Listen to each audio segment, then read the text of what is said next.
Val, can you now go ahead? Thank you. Thank you so very much, Maazi, and thank you, my dear brother Kachi. I have to always salute your passion and, of course, the burning desire to get our Nigeria on the right track. I mean, before I go into the topic, I'd like to just react very briefly to some of comments from Kachi, very briefly. And I'd like to say that, yes, we do have a lot of problems. COVID actually now has, you know, kind of unraveled our nakedness in the marketplace. But also like to look at things from the very positive dimension. And I'd like to repeat a story, a video that I saw recently regarding, you know, 3 categories of people in any given society. This is coming from what the Greeks bequeathed to us. I think it was one Dr. Colchester that mentioned this on the Naga Day from, you know, presentation that he made. And he said there are 3 categories of people. One he calls the idiots. 2 he calls the tribalists. And the 3 we call the citizens. And the idiots, not the just people being stupid like we understand it from our own Nigerian perspective, but rather people who are self-centered, who just think about themselves alone. And but for the tribalists, they go a little bit beyond themselves, but they think more about their ethnic you know, part, and not minding what is indeed for the common good. And then for the citizens, what you find there is the ideal people who understand that their rights end when the rights of others begin.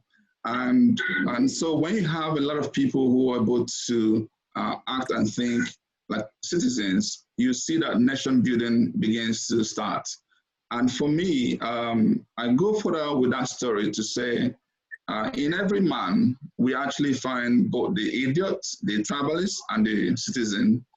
But what we need to try and do as a people is to see how we can project the citizen more. In fact, if possible, 90%. Of course, sometimes you have to think about your tribe and yourself, but let's think more about what we call the enlightened self-interest. And this for me is a fundamental shift that we need to imbibe as a country. So we can actually have Nigeria. We still don't have Nigeria yet. We don't have a country that is cohesive, that is, you know, synergistic, that is together. And so it is important that we begin to look at things purely from a fair, transparent point of view, and not just to benefit a few or a minority or a group, and to the satisfaction of others. So what I'm saying here, therefore, is whereas I do agree that a lot of things have gone wrong, let's begin to think and shift our mindset this way so that we can begin to actually take advantage of our diversity. Our diversity can be a source of strength and not a source of weakness. And so I am begging Nigerians to heed the advice to become more citizens than otherwise. Now, going straight into the topic, I actually do agree with Vice President Atiku Abubakar when he rhetorically asked that question about whether Nigeria is on a precipice, is on a brink. And the truth is, when you talk about, and the emphasis here is about the debt burden, debt to GDP ratio and debt service ratio. And there's a big difference between the two. Before even COVID, because I'll bring down the impact of COVID in this conversation, but before COVID, we've always lamented about our debt profile. And so on one hand, we think that the debt stock is rising. And number two, when you then begin to average that with the volume of our GDP, you begin to see numbers that begin to sound a bit scary. people may argue that for developed countries, if they get debt to GDP ratio of up to 60%, then they're okay. In our world, the developing countries or underdeveloped countries, you find that typically they use about 40% benchmark. So but when you look at this, Nigeria been from 27% a couple of years ago now to about 31, 36%. You may think, oh, okay, we're still within a boundary of sustainability, but no, let's shift away from desktop. As a matter of fact, as an accountant that I am, and I think that people should know, it's almost like comparing your debt to your revenue in a private business. Really, the measure the clear measure we all need to use is the debt service ratio, because that's actually what defines your bankruptcy, your inability to meet your obligations when they fall due. So to that extent, we have a big problem. And what former Vice President and the presidential candidate of PDP had said was about having a first quarter revenue matching the debt service. And if those statistics can be,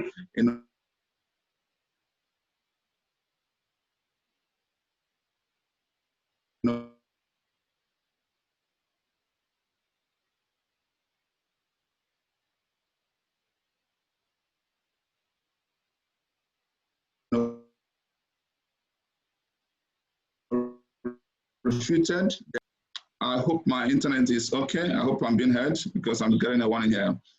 So to that extent, you find that the debt service ratio being a clear indicator should give us a source of concern. And part of the reason is, on one hand, debts don't come down unless you pay them. And we're not even talking the maturities of these debts, because what you find is that you may see a scenario where service levels may be low at this point, but they begin to grow, especially when you have lump sum repayments on debts that are falling due in the near future. So you find that your problem can actually be exacerbated when those maturities fall due. And therefore, debt level may actually be going up, and that is a source of concern. How much more when we actually borrowing more to complicate our problems? Now, on the converse, look at the GDP, look at the revenue that we earn. These have been, dealt a major blow as we speak, and this is the real source of concern. We're not just talking about the oil revenue; it's also across board, whether tax revenue, whether customs revenue, and with what is even happening in oil, you begin to see the huge manifestation of our inefficiency as a country. And because a lot of what we've been dealing with from around the world, around Nigeria, is just reacting to the crisis and not even going to the fundamental issues. And we can also touch on that if we have the time. But what I'm saying here is that if we don't take our time, we actually can be on the brink, but we can stop it if we do the right things. Again, we can focus on that. I want to emphasize here that we have problem. If you look at that GDP and look at even the constitution of GDP, see where agriculture is about 50%, where service 29%, service industry, service is 50%, and industry about 27%. When you bring all this together, you find that COVID is actually beginning to attack these areas. If you look at the service industry, for instance, the travels, the hospitality are almost coming to the brink, and in fact, in some cases, dead. And with the failing businesses, with unemployment, with lack of productivity, in fact, on the agricultural side, if we're not even taking advantage of the rainy season right now, we will begin to see the impact much later. So what I'm saying, therefore, as we begin to see the manifestation of COVID, and we see that the debt servicing is also remaining constant or even increasing, you find that we will get to a point where we can no longer generate enough to pay for the debt that are falling due. And this is what defines bankruptcy. And so what I'm saying, therefore, is we have to be very careful.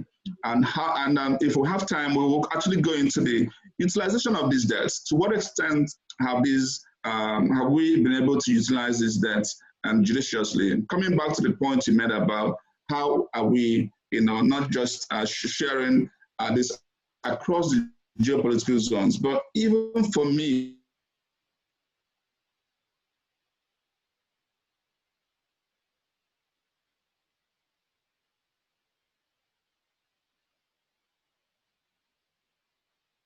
more importantly is to what extent where is the project cited rather than where is the project viable.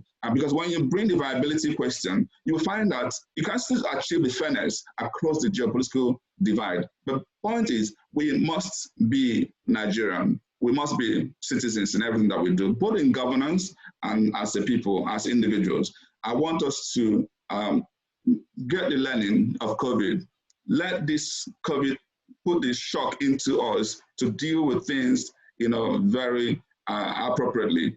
And with COVID, we have been led by our nakedness. There's no other time for us to consider how to restructure this country, how to make it more efficient, and like I use the word, how to value engineer Nigeria, how to shift Nigeria and get a bit more efficient, how to cut all the massive waste we see in governance, how to streamline our processes and our civil service and make them more efficient. Thank you very much. And this is why we need to emphasize competency. Competency in anything that we do, especially as we choose our leaders. Thank you, Maazi.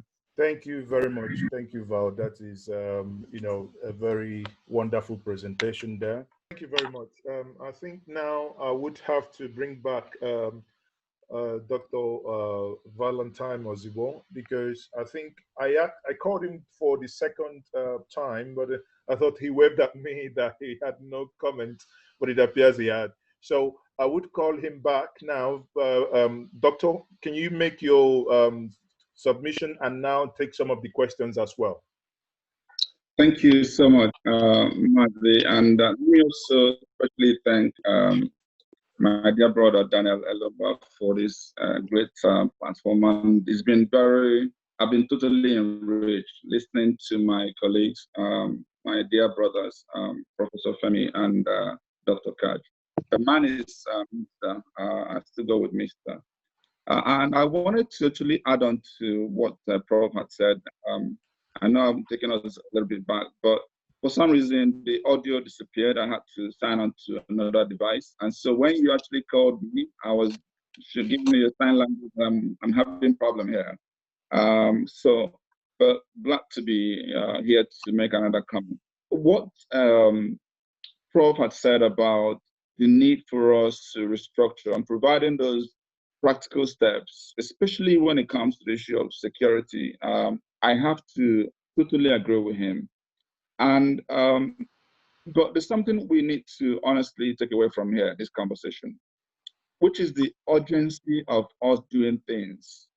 The need for us to quicken the process and not just reacting to the impact of COVID, providing palliatives and stimulus, but actually going to the fundamental and getting things actually done. And I honestly do not share his optimism in getting a lot of things within the remaining 2.5 years.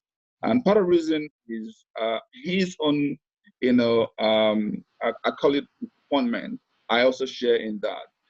This is because one of the things I had hoped from the first term of this administration was actually to touch on the issue of restructuring. And there's a question that one of us asked about what happened to the National Constitutional Conference that was undertaken by the past administration. When this government came into power, one would have thought that, they should have, kicked on with that. And it does appear to me that having restructuring the APC manifesto was the fact the PDP had this started already. And so they knew that the hunger for it was high. And so to get everybody's attention was, so question therefore was APC actually honest enough to put it in their manifesto? Otherwise, why hasn't anything been done? And why I don't share that optimism in this 2.5 years, a lot could actually happen is I'm also aware that when the decision came into being, they started this transition committee and had a fantastic team of people there over a 58-day period. And they came up with wonderful documents that preceded the APC manifesto. So it wasn't just the APC manifesto. And I happen to be one of the resource persons, especially in the area of tourism, entertainment, and all of that. But that document has never been discussed publicly, how much more acted upon. In fact, that document shared, inputs as to what could be done in the first 100 days, first 6 months, and all that of the administration. And as a Nigerian, we all, happily participated in this. And I followed up with, not Alaji Joda who chaired it, but some other team members there. And they've been very frustrated that nothing was done. But going again to what a friend said here, but let's focus more on what we need. I think Nigeria has to be more competitive than it is today. We need to fix this country. We need to totally value engineer Nigeria. We need to fix things. In fact, restructuring should be done every single year. What do I mean by that? Whatever is not working should be dealt with. We need to improve upon that. And so the idea that we must hold on to constitutions and provisions in them and in fact do nothing about them and go around the table and forget about the key issues that will make each part of Nigeria competitive is alarming. There's no cohesion, there's no coordinated planning at the National Planning Commission. We're not data-driven, we're not leveraging technology, we're not doing a lot. And I don't want to repeat all the points that Prof has already made and my dear brother, Dr. Katch. They've captured a lot of these things that we need to do, but the urgency of it is what I'm talking about.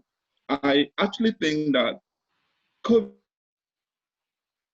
which is why again I agree with them what I said, that there's no better time to be a Nigerian. COVID has sent a shock wave in us. Let that quicken our enablement. Let that quicken the whole process of getting Nigeria on the right track. We are not making progress, and we must make progress. We must compete with the other part of the world.